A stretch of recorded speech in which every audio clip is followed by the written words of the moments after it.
नमस्कार, मेरा नाम है अंजनी तिवारी और आप देखना शुरू कर चुके हैं गांव देहात। प्रवासी मजदूरों की अनकही अनसुनी कहानियों की तर्ज पर आधारित हमारी वीडियो सीरीज प्रवासी मजदूर एक तमगा में मैं आपका स्वागत करता हूं।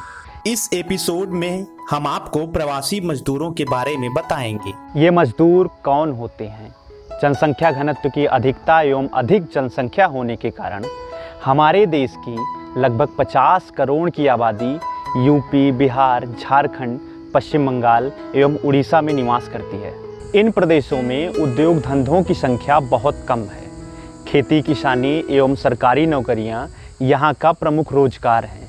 इस वजह से यहाँ पे निवास करने वाले युवा जब पढ़ लिख कर कुछ करने की सोचते हैं तो उन्हें दिल्ली, बम्बई, कोलकाता, चंडीगढ़, बेंगलोर जैसे मेट्रो रिच सिटीज़ में पलायन करने के लिए मजबूर होना पड़ता है। गांव देहात के कम पढ़े लिखे युवा जिनकी आर्थिक स्थिति गरीबी रेखा के बराबर या उसके नीचे होती है, उनके पास पलायन के सिवाय कोई विकल्प नहीं बचता है।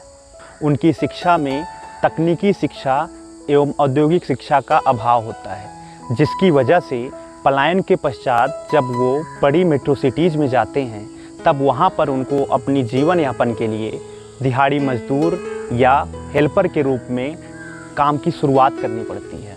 प्रवासी मजदूरों के काम करने के ठिकाने ऑटोमोबाइल कंपनीज, होटल इंडस्ट्रीज, कपड़ा उद्योग एवं मिलें आदि होती हैं। इनसे जो बचते हैं वो ठेला चलाकर, रिक्शा चलाकर अपनी आजीविका का निर्वहन करते हैं।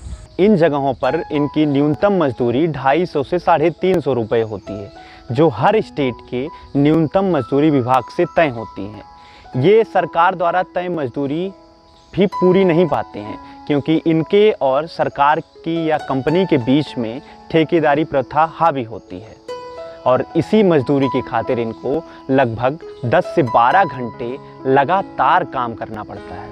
हाल ही में किए गए एक सर्वे के मुताबिक पता चला कि एक दिहाड़ी मजदूर अपनी पूरी लाइफ में 400 से 600 रुपये प्रतिदिन ही कमा पाता है, जो कि अगर देखा जाए तो बहुत कम है।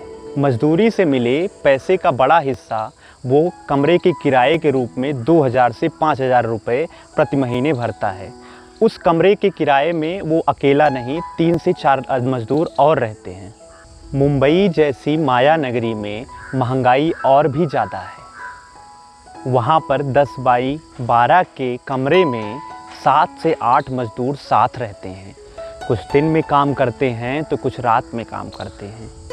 आर्थिक स्थिति और भी ख़राब तब हो जाती है जब मजदूरों की फैमिली इनके साथ रहना शुरू कर देती है। इन मजदूरों के पास प्रदेश का कोई आधार या राशन कार्ड नहीं होता है, जिससे यह सरकार की कुछ योजनाओं का लाभ ले सकें।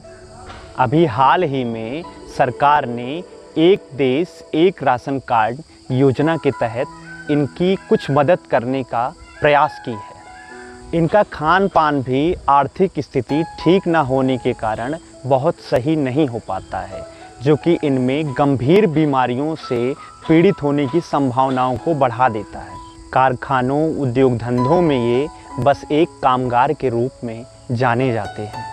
परदेश से घर आने के लिए इन मजदूरों का निश्चित समय होली, दिवाली जैसे त्योहार होते हैं। कई बार तो ट्रेनों में अधिक भीड़ की वजह से घर जाना भी इन प्रवासियों को नसीब नहीं होता है। अमूमन ऐसा देखा जाता है कि इन प्रवासी मजदूरों के बच्चे भी सही से पढ़ाई लिखाई नहीं कर पाते हैं, जिसकी वजह से यह भी बाल मजदूरी की ओर मुड़ जाते हैं और इनका भविष्य अंधकारमय हो जाता है। ये सरकार की कोई फिक्स वोट बैंक का हिस्सा नहीं होती हैं, यानी कि प्रवासी मजदूर किसी भी सरकार का एक तय वर्ग नहीं होता है। इस वजह से सरकार भी इन पर बहुत कम ध्यान देती है। जिस प्रदेश में ये दिहाड़ी मजदूर जाते हैं वहाँ पर इन्हें बाहरी, प्रवासी, बिहारी, भैया, देहाती और गंवार का दर्जा दे दिया जाता है। हमारे समाज में किसी व्यक्ति की पहचान उसकी आर्थिक स्थिति को देखकर की जाती है, जो कि एक बहुत बड़ा अभिशाप है। इन प्रवासी मजदूरों की जान की कीमत कुछ नहीं मानी जाती है।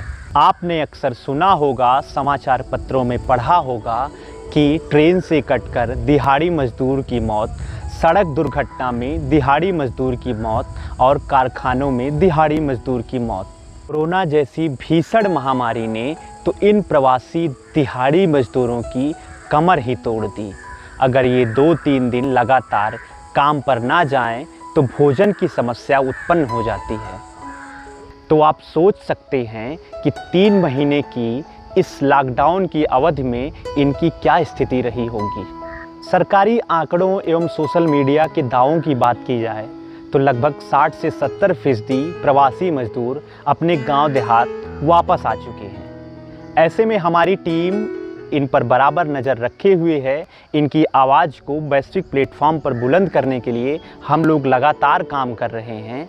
आगे भी हम आपको इनकी कहानी, इनकी जुबानी आपको सुनाएंगे एवं इनकी स्थिति से रूबरू कराएंगे। गांव देहात की टीम की ओर से हमारी आपसे रिक्वेस्ट है, ऐसे प्रवासी मजदूर अगर आपको कहीं नज़र आएँ तो आप उनकी ज़रूर मदद करें, क्योंकि इंसान होने का पहला कर्तव्य है इंसानियत की सेवा।